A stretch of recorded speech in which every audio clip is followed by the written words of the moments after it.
بندے جب اس کے سامنے ہاتھ پھیلا کے دعا مانگتے ہیں، اللہ فرماتا ہے مجھے شرم آتی ہے ان کے اٹھے ہوئے ہاتھ خالی کیسے موڑ دوں۔ جب انہوں نے مجھ سے مانگا ہے، میں نے بھی نہ دیا تو کس در پہ جائیں گے؟ تو پھر جب مجھ سے مانگا ہے تو میں کیوں نہیں دوں گا، ان کی جھولیاں کیوں نہیں بھروں گا؟ وہ تو کہتا ہے مجھ سے مانگو۔ اللہ اکبر! دنیا داروں سے مانگے تو ناراض ہوتے ہیں، اللہ سے نہ مانگے تو ناراض ہوتے ہیں۔ وہ کہتا ہے سوالی بن کے میری چوکھٹ پہ، اور مجھے اچھا لگتا ہے کہ تم مجھ سے مانگو اور تم جھولیاں پھیلاؤ، اور نہ میں صرف تمہاری ضرورت کو پورا کروں گا بلکہ اپنی جناب سے تمہیں مزید رحمتوں سے بھی نوازوں گا۔ تمہارے اٹھے ہوئے ہاتھوں کی میں لاج رکھوں گا، تم طلب تو کر کے دیکھو۔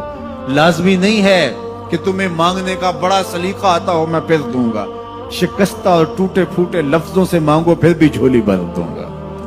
وہ کریم ہے، اس سے مانگو تو صحیح، ہاتھ تو پھیلاؤ۔ جس زبان میں مانگنا آتا ہے مانگو، عربی میں مانگو، ہندی میں مانگو، سندھی میں مانگو، پنجابی میں مانگو، نظم میں مانگو، نثر میں مانگو، اقبال کے لہجے میں مانگو، رومی کی طرز پہ مانگو، سعدی کے انداز میں مانگو۔ نہیں مانگنا آتا خالی ہاتھ پھیلا دو، وہ بند لبوں کی بولیاں بھی سنتا ہے۔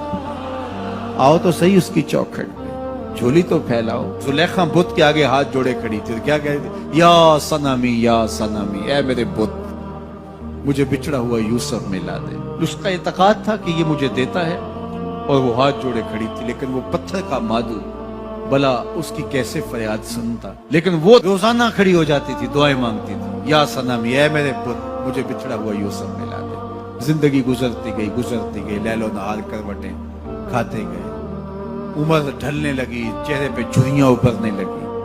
وہ روزانہ سر شام ہاتھ جوڑتی اور بیٹھ جاتی، لیکن کوئی جواب نہ آتا۔ ایک دن رات کا پچھلا پہر تھا، یا صنمی کا وظیفہ چل رہا تھا، نیند کا جھٹکا آیا، زباں بل کھا گئی، کہا یا سمادی یا سمادی۔ آواز آئی جبریل جا یوسف کے گھوڑے کا رخ موڑ دے، بچھڑی ہوئی کو یوسف ملا دے۔ مالک اس نے تجھے تو نہیں پکارا، یہ تو بت کو پکار رہی ہے۔ وہ تو زباں بل کھا گئی اور یا صنمی کے بجائے یا سمادی کے لفظ آگے، کہا جانتا ہوں۔ لیکن اتنا عرصہ ہوا بت کو پکارتے ہو، اس نے کوئی جواب نہیں دیا۔ آج اس کے لبوں پہ میرا نام تو آیا ہے، جیسے بھی آیا ہے۔ اگر میں نے بھی نہ دیا، میرے اور بت میں فرق کیا ہوا؟ جا بچھڑی کو یوسف ملا دے۔ کوئی مانگے تو صحیح، کوئی ہاتھ تو پھیلائے۔ ہم تو مائل بکرم ہیں، کوئی سائل ہی نہیں۔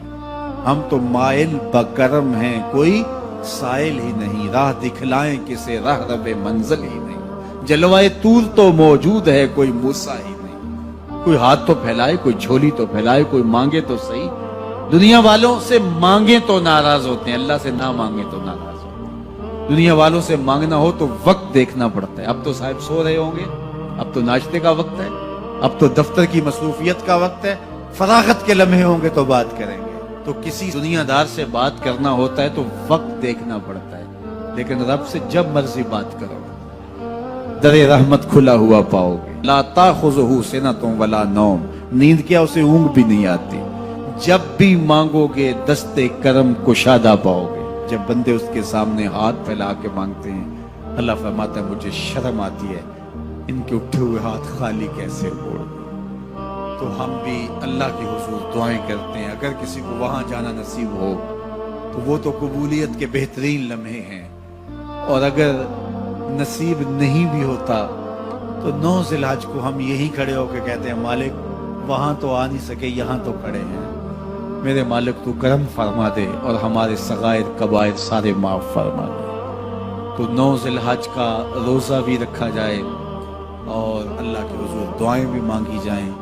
آپ جہاں بھی ہوں گے قبولیت ہوگی، اور اللہ قبولیت کو مزید 4 چاند لگانے کے لیے کسی دن اپنی چوکھٹ پہ بلا بھی لے گا۔ وہ کیا کسی نے کہا تھا کہ کام آخر جذبہ بے اختیار آ ہی گیا، کام آخر جذبہ بے اختیار آ ہی گیا، دل کچھ ہی صورت سے تڑپا ان کو پیار آ ہی گیا۔ تو ایک دن اللہ ہمیں اس سعادت کے لیے اپنی چوکھٹ پہ بھی بلائے گا۔ اللہ آپ سب کو بار بار حج بیت اللہ کی سعادت